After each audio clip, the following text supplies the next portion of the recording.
Boldwood presents The Silent House, written by H.M. Lynn, and read by Rose Robinson.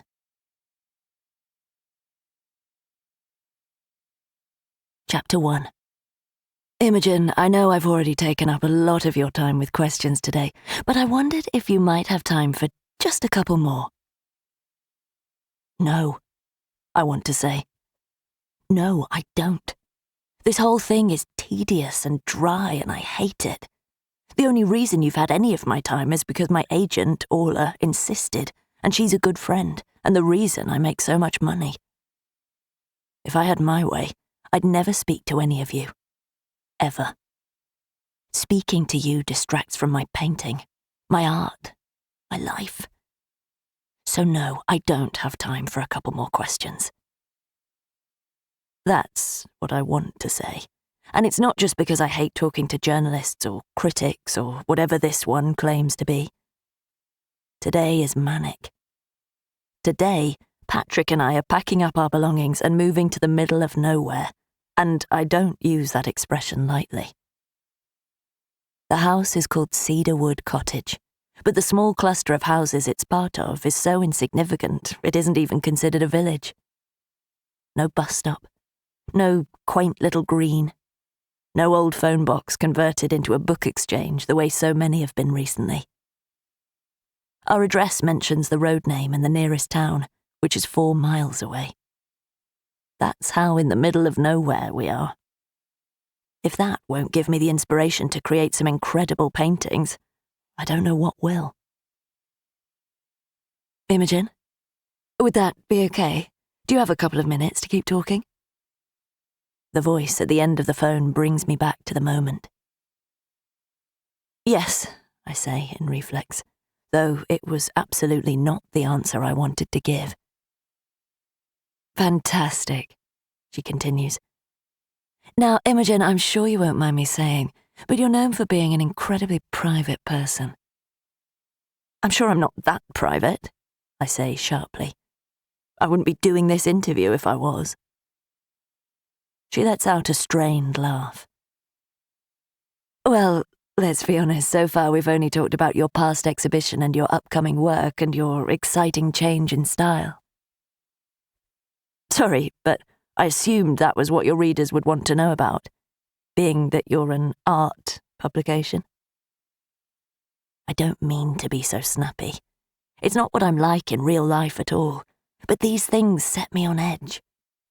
I can already tell she's going to start digging, and I want to stop. I want to hang up the phone, but then I'd come across as moody and unhelpful. And I'm not. She's just a journalist. Prying. Oh, absolutely. The readers thoroughly enjoy hearing about your exhibitions and your process, but they would also love to know more about the inspiration behind your artwork. What drives you to keep producing at such a prolific level?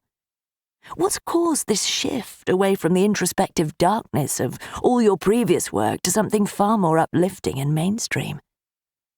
From what I've seen, the famous Cromford Blue barely features anymore.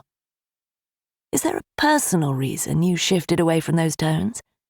I'm aware that the poverty in which you grew up impacted your work significantly, and your mother's untimely death, which, according to our sources— I'm done, I say, cutting her off before she can continue. Sorry? I know you want to turn this into some sensationalist piece of writing with a clickbait headline to get people reading it, but that's not what I agreed to. You wanted an interview about my art, and you've got it. That's not what I was after at all. I was just— This has overrun now by quite a bit. If you've got any other questions about my art, please contact my agent. Oh, and remember, you need approval before you go to print with that.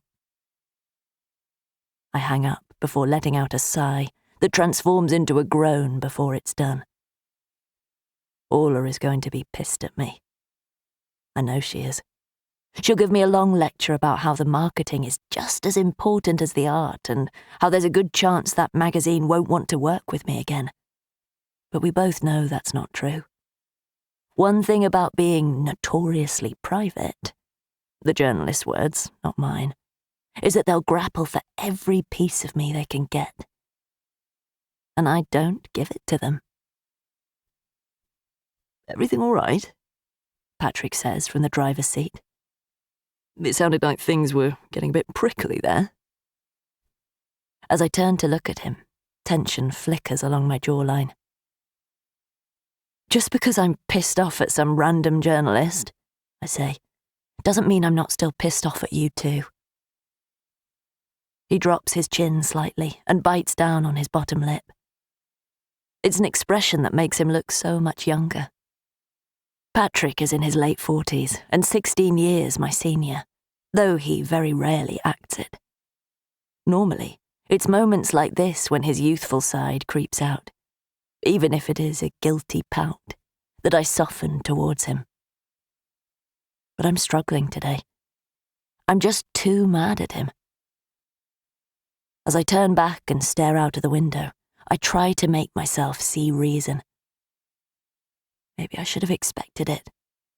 If you marry a man 16 years older than you, with an already grown-up child, there are bound to be bumps in the road, especially if said child is as difficult as Prim.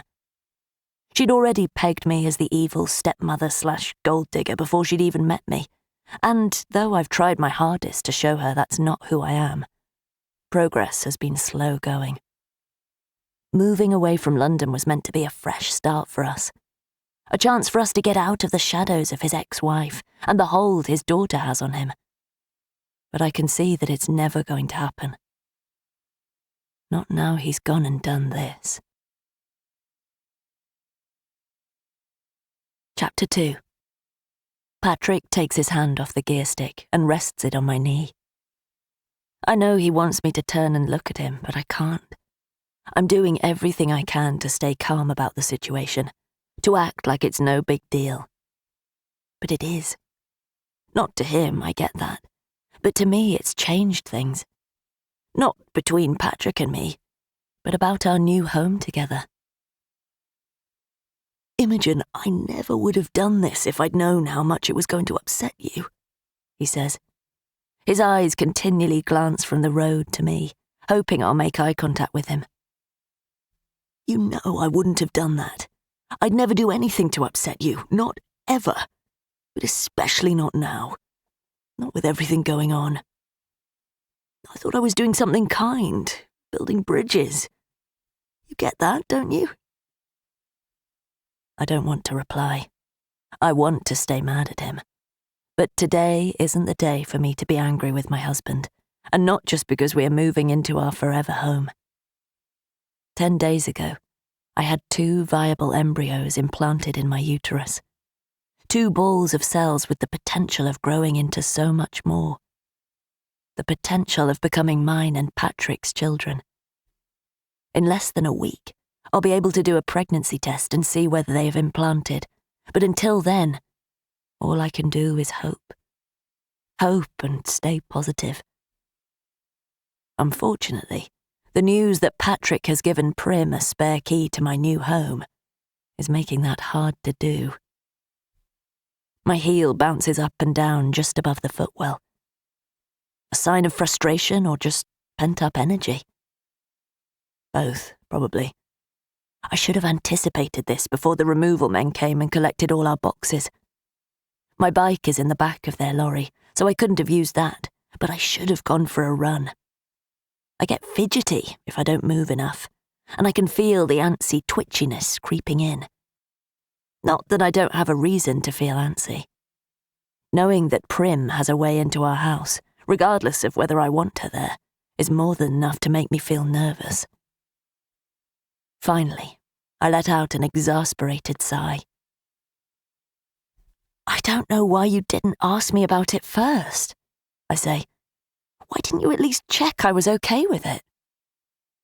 "You're right. I didn't think." Patrick takes his eyes off the road to look at me. "It was just, she was so upset about us moving out here, about being so far away." "We are 2 hours from London, Patrick. There's a train station a 20-minute drive away that goes direct." I know that, but she's 21. She's practically a kid. And you know she still struggles with, well, the affair. My jaw clenches again. 21 and still a kid? Really? I was half her age when I had to deal with some pretty screwed up shit, and I'm not saying I'd wish that upon anyone, but at what point is he expecting her to take responsibility for anything? In one way, Patrick's right, though. The affair he and I had while he was still with Prim's mother, Arabella, is the reason Prim hates me so much. I shattered her illusion of having a perfect family. And it was an illusion. Patrick's told me more than enough to know that. Still, the affair was the reason Prim tipped red wine down my wedding dress when she turned up 2 hours into the reception, already drunk out of her mind. It's also the reason I had to have security at my last exhibition opening, because the time before, she turned up drunk, with a tin of red emulsion paint, which she tried to throw over one of my pieces of art. Prim's the reason I've wanted to get out of London. Because even one of the busiest cities in the world feels claustrophobic when you've got Patrick's daughter, not to mention his ex, living there. That's the bit that Prim can't seem to get her head around. Yes, Patrick and I had an affair, but we didn't do it to cause people pain, and it wasn't like it was me that did the pursuing. Patrick had been trapped with Arabella in a mentally abusive relationship for years, and I offered him the freedom he craved. No, that's not right. I offered him the freedom he deserved. The attraction was immediate for both of us, but we didn't act on it straight away. Even when his visits to the gallery became so regular that all us started commenting on how perhaps he was after more than just art, it took a couple of months before either of us was brave enough to make a move. Patrick wasn't someone who played around or cheated, despite the vile things Arabella did to him. And yes, that included having affairs. Then there was the age gap issue. 16 years isn't enormous, but I was, and always will be, closer to Prim's age than his. I think he was fearful that one day I would turn around and decide it had just been a bit of fun and leave him to pick up the pieces of his life that I had broken apart. Besides, freeing himself from Arabella's grasp wasn't easy. She controlled so many aspects of his life. She told him what clothes to wear, who to go out for dinner with. When he started his law practice, she even picked out the office furniture he was allowed to have. Arabella wouldn't let him breathe. That's what he said I did for him. I allowed him to breathe again. One day, when he turned up at the art gallery, I took the plunge and asked him if perhaps he would like to come to my studio to see some pieces of art I was working on. He accepted the offer, and the rest, as they say, is history. "Why the hell have you not already found someone?" he said to me one Monday morning as we lay in my apartment. The rain hammered on the roof as our bodies were wrapped up in the white sheets and one another. "You are the most incredible woman I've ever met." "It's complicated," I said. "I guess expecting someone to be with me through thick and thin has always felt a bit far-fetched." "I'm not here because I think it's going to be easy," he'd replied. "I wouldn't be planning on leaving my wife if all I wanted was easy. You can tell me. You can tell me everything. I want you to." And so I did. That day was the first day I'd ever spoken to a partner about what happened with my mother. The first time I'd spoken to anyone about it properly. Other than shrinks, of course. In those 20 minutes, I must have shown him 1,000 red flags, and I half expected him to leave and never contact me again. But he didn't. Instead, he listened to what I said, and tears welled in his eyes. Tears for me, for the child I had been and what I had gone through. When I was done, he pulled me into him and kissed me gently on the forehead. "My darling, I am so sorry you ever had to go through that," No child should ever have to suffer what you went through. I stayed silent, wiping the tears from my cheeks. Tears I didn't want to show him, and yet he placed his fingers beneath my chin and tilted it up so that I looked straight into his eyes. Whatever you want, I will make it happen. I promise you that. Imogen, you are my future. I want to grow old with you, have children with you, if that's what you want. I want us to have it all. I want you to have it all. Before that moment, I had never understood when people said their heart could burst because it was so full. But I did then. That day, my heart swelled to such a size I thought it might break free from my chest. I want that too, I said. It's all I want. You are all I want. The next day, he saw a divorce lawyer. I thought Arabella would kick up more of a fuss and make it difficult for him to leave. At the very least, I assumed she would turn prim against him. But all she wanted was his money. And money is something both Patrick and I knew we could earn more of. Now, here we are, 2 years later, driving down the winding roads that will lead to our forever home. And when I think of that memory, and how I never felt truly seen before Patrick, it's hard to stay mad at him. I might just have to change the locks at some point. That's all. Chapter 3. I grew up in London. Not in a large, light, breezy terrace house like Patrick had, before he handed it over to Arabella as part of the divorce package, or even a compact but clean flat in a nice area of the city, like I was renting before we got together. The flats I grew up in were the type they show on crime documentaries late at night, with grey tower blocks, broken windows, and gangs of youths sitting outside, smoking cigarettes as they take apart a burned-out car. I grew up in the type of place where I'd go to bed at night, listening to the man in the flat above beat his wife so hard that he dislocated her jaw. Where I had drug addicts getting confused about where they lived and hammering on my door at 2 a.m, while my mother just told me to put my fingers in my ears and wait for it to be over. I don't want my child to grow up in the type of place where she'll have to call the police at 11 o'clock at night because there's a baby screaming in the flat next door, and you know the mother has gone and left them. In fairness, had my mother not been passed out drunk on the sofa, then it wouldn't have fallen to a 10-year-old to call the emergency services. But that's hardly the worst position she put me in. Still, I have mixed memories of the city. I'd often thought about moving somewhere with open fields and the room for a big outside studio, but I didn't think Patrick would move that far away from his family or practice. But after a month of fruitless searching, I'd made the suggestion. What about if we cast our search further afield? I said, trying to sound casual about the whole thing. How far afield were you thinking? He said. Surrey? Kent? Maybe somewhere further. I've always loved the Cotswolds. He tilted his head to the side, and his bottom lip disappeared as he visibly chewed the idea over. It could be doable. A flurry of excitement fluttered through me, and even now I remember the way I felt, as if I had drifted out of my body and landed in someone else's. Someone who had all the things childhood me had only dreamed about. Not that I don't give myself credit where credit's deserved. I worked hard to get to where I am.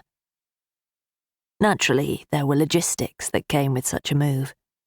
Patrick's office is in London, and that wasn't going to change, meaning we needed to be somewhere commutable. Thankfully, I'm a fan of logistics and logic, and it didn't take long for me to narrow down the search based on distances to the nearest stations. Then it was just a case of waiting to see what the estate agent found. The waiting was the hardest part. Each day, both our inboxes were flooded with unsuitable properties until a Tuesday morning 6 months ago when Patrick rang me from the office. I've just been sent one, he said. It's not on the market yet, so the photos aren't the best, but it used to be a farm building. A cottage for the workers or something like that. And it comes with an outbuilding that's already got electricity. The estate agent says it'll be perfect for a studio. I'll send you the photos now. 30 seconds after he hung up the call, my phone began buzzing. The images came through one after another. Like Patrick said, they weren't great, but they were enough. Wow, I said, as I showed them straight to Orla. We had met for a coffee just to catch up, although it had turned into a full-scale marketing meeting, and I was grateful for the distraction Patrick had provided. Orla doesn't have the ability to shut off from work, and every get-together ends up a business meeting. It's something I both love and hate about her. Those views, she said with a sigh. That would be incredible. And no neighbours either. Bliss. I think there are a couple of other houses nearby, I said, reading the scant text Patrick had provided. But you're right. Those are the type of views I could get used to. Not to mention it would be the perfect place to raise a family, she added. Orla was the only other person who knew that Patrick and I were trying to get pregnant, although I had planned on using the coffee date to tell her about our decision to start IVF privately. Neither of us are ignorant of how Patrick is going to be an older dad this time around. And sure, IVF might have only changed things by 6 months to a year, but the older you get, the more those months count. And it's not like we lack the money. So, are you going to see it? Orla asked, still looking at the photo. A moment later, my phone buzzed again with another message from Patrick. Viewing at 11 a.m. tomorrow. We're going to need to leave early. Chapter 4. The house was a state. The garden was overgrown and we couldn't even get into the outbuilding, and yet we put in an offer that evening. I know it'll take time, Patrick said, but it'll be worth it. I can really see us here. So can I. It's going to be perfect. The entire journey back, my cheeks ached, I was grinning so much, and I wasted no time in telling Orla that this was it. We had found the home of our dreams. Or at least the house that would become the home of our dreams after some serious renovations. Though we made the decision to buy the place after only a 15-minute tour, the process of getting into the house was agonizingly slow. While I don't know the ins and outs of the previous owner's situation, it felt as though they were being forced to sell, rather than choosing to, and more than once I felt certain it was going to fall through. Maybe we should give up, I said to Patrick several times over the following months. We could just pull out of the sale and find somewhere different. We could, but think about how long it took us to find this place. We might have to wait another 6 months until something else suitable comes up, and then we might still have to go through all this again. Is that a chance you want to take?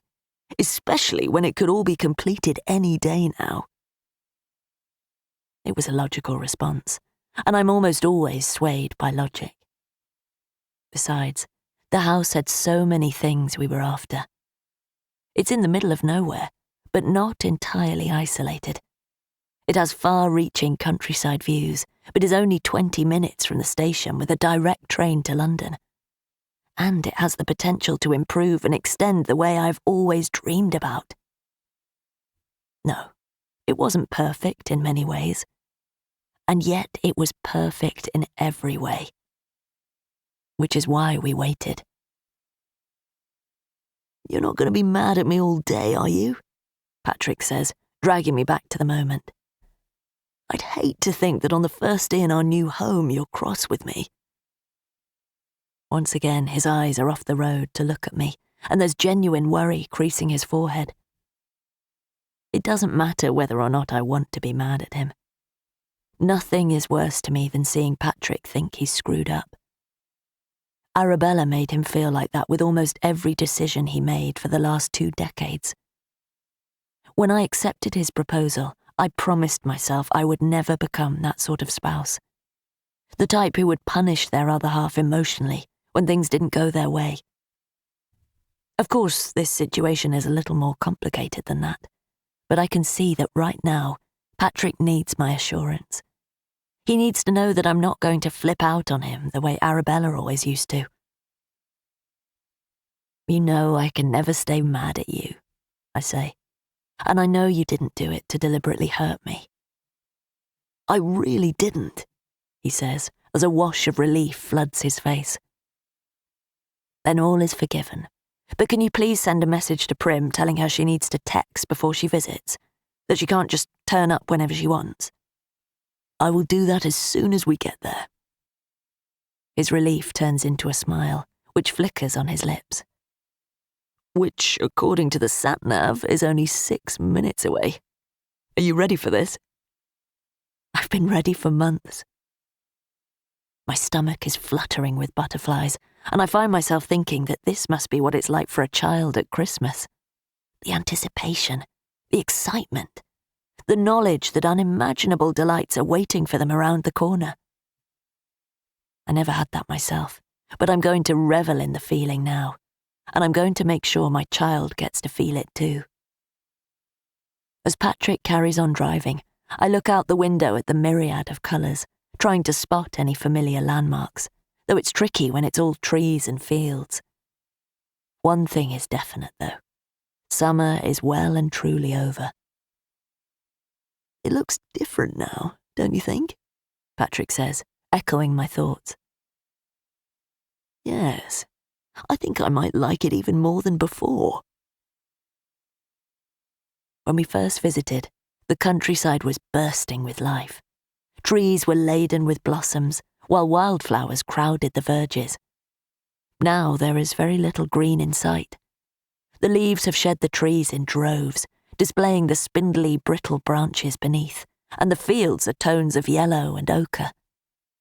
Already, I can feel a dozen painting ideas whirring in my mind. My work always has an abstract edge to it, but it's rooted in nature, and I know exactly what colour palette my next couple of pieces are going to feature. I can't wait to go for a cycle down these lanes, I say, as we get closer and closer to our destination. I might go for a ride tomorrow. Patrick looks at me, his eyes narrowing. Do you really think that's a good idea? The nurses said you were meant to take it easy. I'm pretty sure a slow cycle will be absolutely fine. It's not as if I'm going to be doing velodrome speeds. Besides, my body is used to doing 4 spinning classes a week. I'd be more worried if I stopped exercising. Maybe, he says. Right, this is it. The lane to the cottages is just up here. I don't know why I feel the urge to hold my breath. It's not like I'm expecting any great surprises. I've seen the house twice in person, thousands of times in photos and online. But this is the first time I've seen it since it's been mine.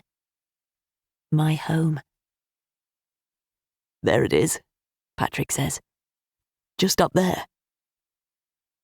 Our house is at the end of the lane.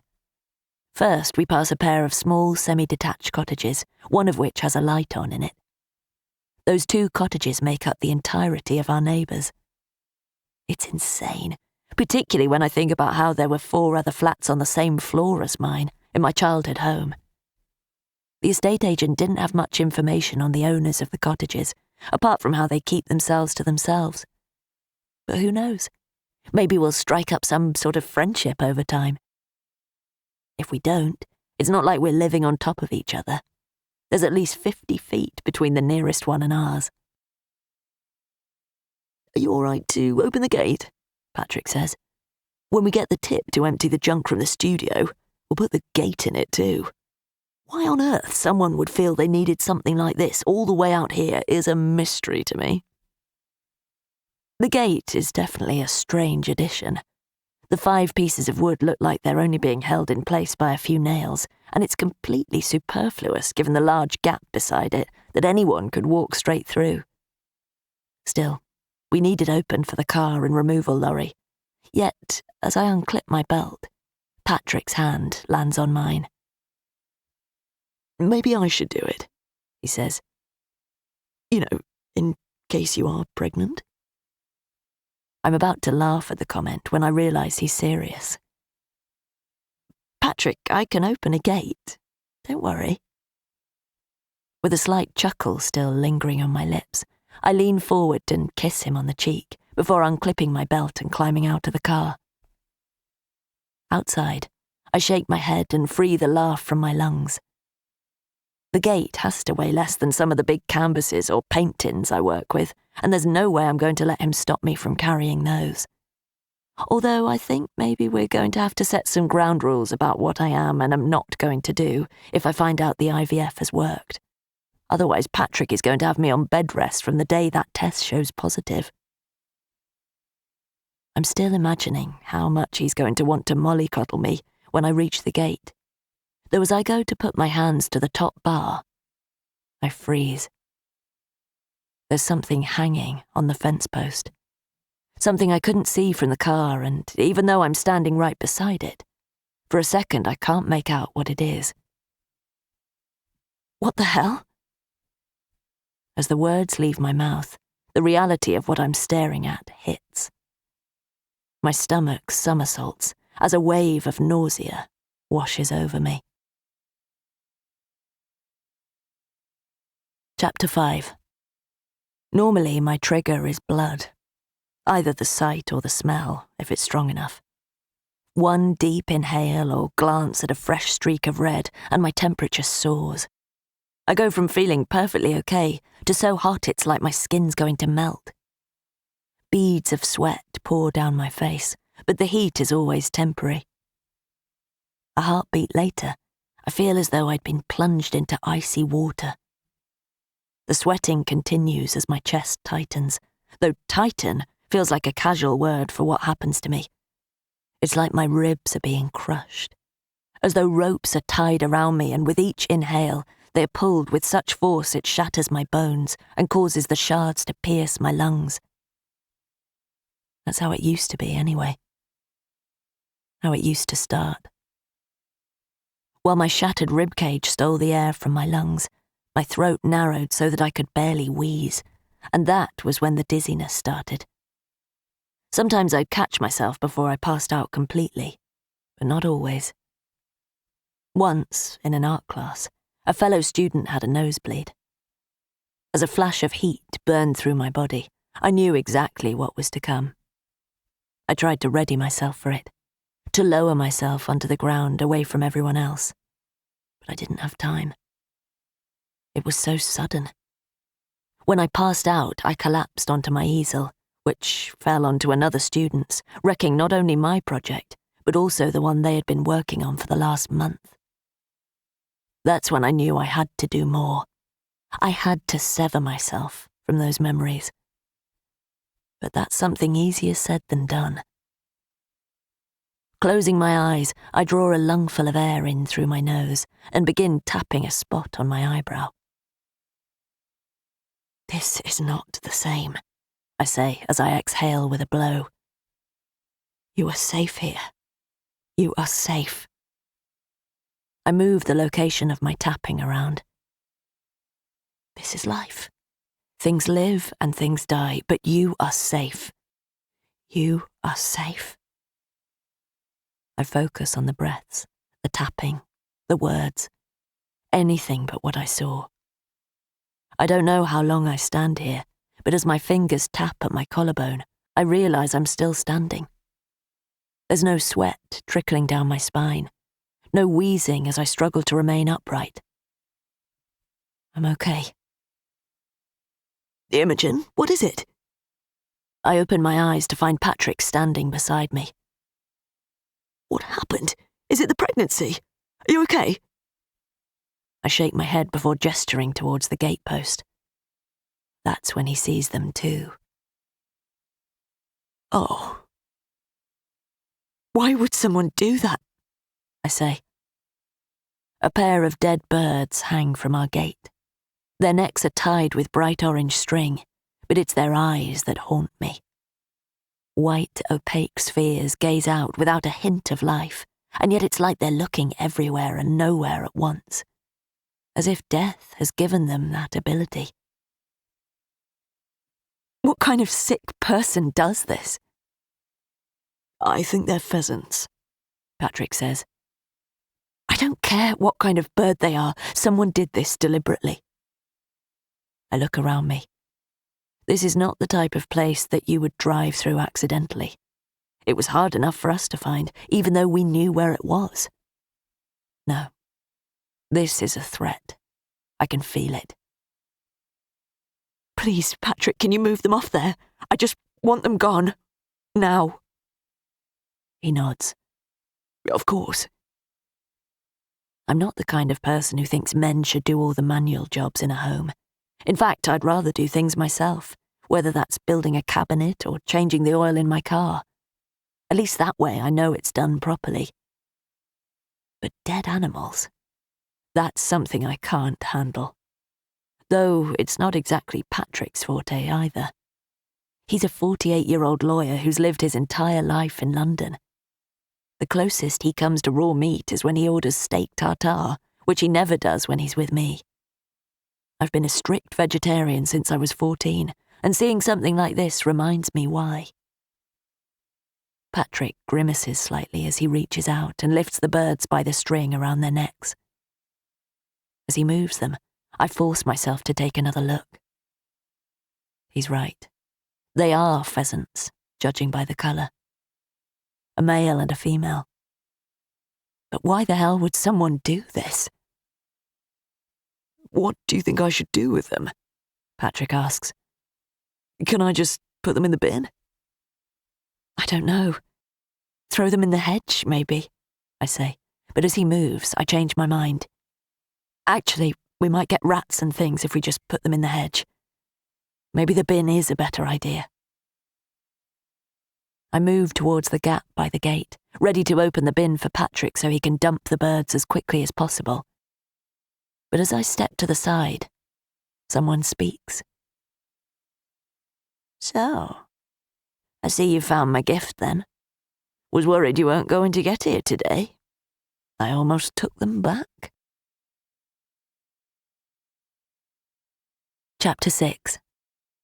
I draw my eyes away from Patrick and the dead pheasants to the woman walking up the grass verge towards us. She's kitted out appropriately with Wellington boots and a thick wax jacket. But the most striking thing about her is the creature at her side. A scruffy, long-haired grey dog that stands near hip height to the old woman. The dog's upper lip twitches as if about to snarl, but she tugs sharply on its lead. Brutus, that's enough, she says, her voice firm. We came to give the new neighbours a nice welcome, not scare them. Don't worry, his bark's a lot worse than his bite. Which is more than you can say for some folks, eh? She lets out a chuckle, and from the way she's looking at me, it's clear she expects me to laugh too. But I can't. There are too many things to process right now. I'm sorry, I say, trying to focus. Did you just say this was a gift? These dead birds? The brace, she interrupts. The what? The brace. That's what we call it. A cock and a hen make a brace. Little housewarming gift, you know. My nephew, he shoots pheasants and, well, I've had him dropping them by the last few days. The estate agent said you were moving in soon, so I wanted to have a little something ready for you. Glad you've come now, though. I've been having pheasant for tea all week, and to be honest, I'm getting fed up with it. Not to mention I was a bit worried about maggots with that one. Maggots? Patrick asks, holding the brace further away from his body. No, they're just in the feathers, and only because it's been hanging for a few days there. Doesn't affect the meat, but I'd get them plucked soon if I were you. I'm pretty sure my jaw is hanging loose, but I can't close my mouth. This woman is insane. She has to be. I'm certain she's telling the truth. She really put a pair of dead birds on our gate as a welcome gift. But who does something like that? Apparently, country folk. Well, that's very kind of you, I manage. but actually I'm a vegetarian. Vegetarian? She looks at me like I've just slapped her. What did you do that for? It's just been a long time. I don't really believe... I cut myself off. I can already tell this topic of conversation won't end well. Patrick eats meat, though, but I'm not sure he knows how to pluck them. I raise my eyebrows at him. Do you? I could give it a go. With a loud sigh, the woman marches over and snatches the pheasants from Patrick.